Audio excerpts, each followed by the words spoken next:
तो ये जो असंगठित क्षेत्र लगभग आपके, मैं समझता हूँ प्रतिशत में जाए तो 90% हमारे वर्कफोर्स जो है असंगठित क्षेत्र में है।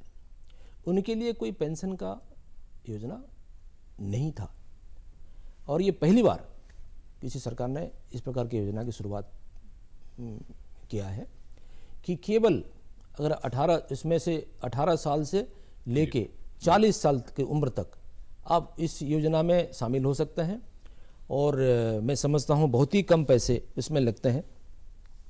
अगर 18 साल की उम्र में आप इस योजना में शामिल होना चाहते हैं तो आपको महीने में 210 रुपये अगर दे देते हैं आप जी, तो आपकी कंट्रीब्यूशन चलेगा 42 साल तक और 5,000 रुपये तक का आपको पेंशन मिलेगी उसके बाद, जब तक आप जीवित हैं।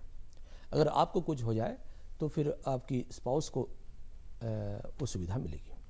जैसे जैसे आपकी उम्र बढ़ती है, अब मान लीजिए ये स्कीम हो सकता है, एक स्कीम तो अभी शुरुआत हुआ है योजना, और किसी को 40 साल भी हो गया है, किसी को 35 साल भी है। तो जैसे जैसे आपकी उम्र बढ़ेगी तो वो आपकी जो राशि आपकी अपने तरफ से जो कंट्रीब्यूशन है वो राशि थोड़ा बढ़ जाएगी।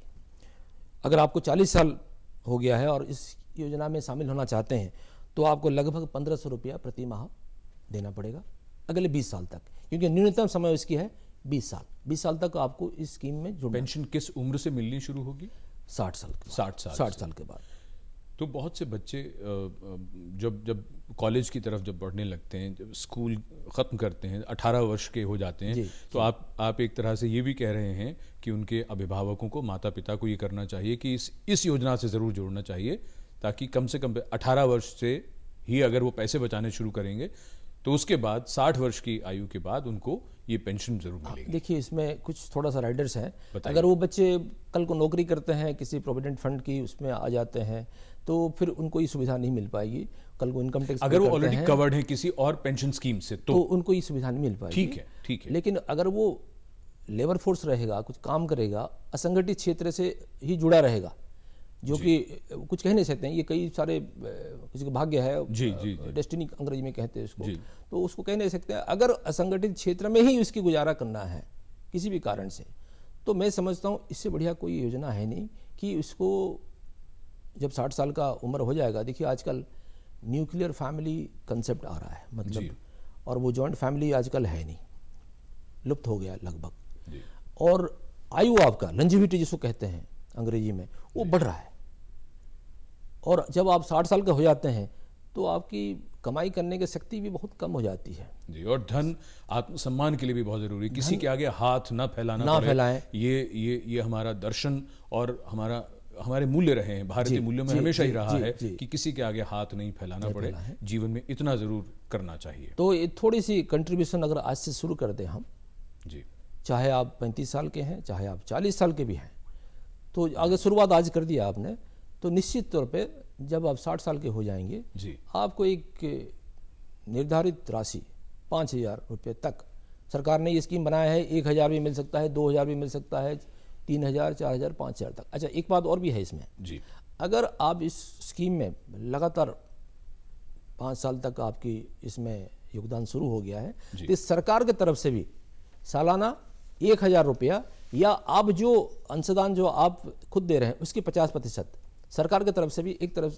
दिया जाएगा। इस तो 5,000 रुपये सरकार की तरफ से भी आपको मिलेंगे। 5 साल तक हजार ऐसे 5,000 रुपये मिलेंगे जी।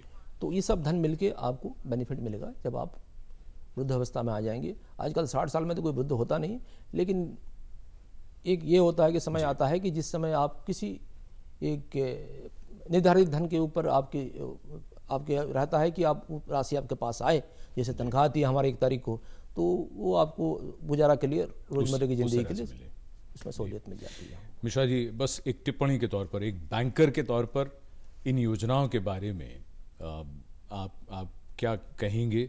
जनता के लिए जो लाभ हो रहा है, जनता से भी आप जुड़े हुए हैं, बैंकर आप हैं ही, तो आप किस तरह से टिप्पणी देना चाहेंगे? देखिए, बैंकिंग हिंदुस्तान में आज से 250 साल पुरानी कंसेप्ट है। ये औपचारिक बैंकिंग, वैसे तो बैंकिंग वैदिक समय से है जी।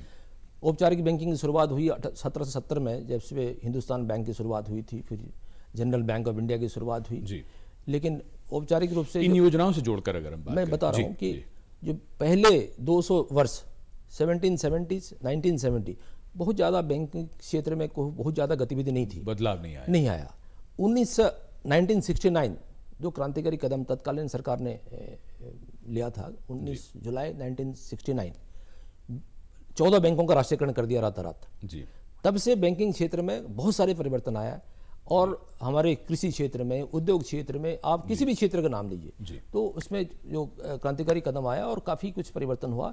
अब ये जनधन योजना भी और सुरक्षा बीमा योजना भी, प्रधानमंत्री योजना जो अभी शुरुआत हुई है, ये भी वैसा ही क्रांतिकारी कदम है जैसे कि जो बैंकों का राष्ट्रीयकरण हुआ था, एक बार 1969 में और दूसरी बार 1980 में। मैं समझता हूँ इससे हिंदुस्तान की आम जनता को बहुत लाभ मिलेगा। वीरेंद्र मिश्रा जी, आपका बहुत धन्यवाद। आप यहाँ आए और आपने इन सभी योजनाओं के बारे में विस्तार से जानकारी दी। जाहिर सी बात है, आपकी बातें सुनकर बहुत से लोग ऐसे हैं जो इन योजनाओं का लाभ लेने के लिए इनसे ज़रूर जुड़ेंगे और आपके और आप जैसे और बैंकों के पास ज़रूर जाएंगे। बहुत धन्यवाद आपका यहाँ।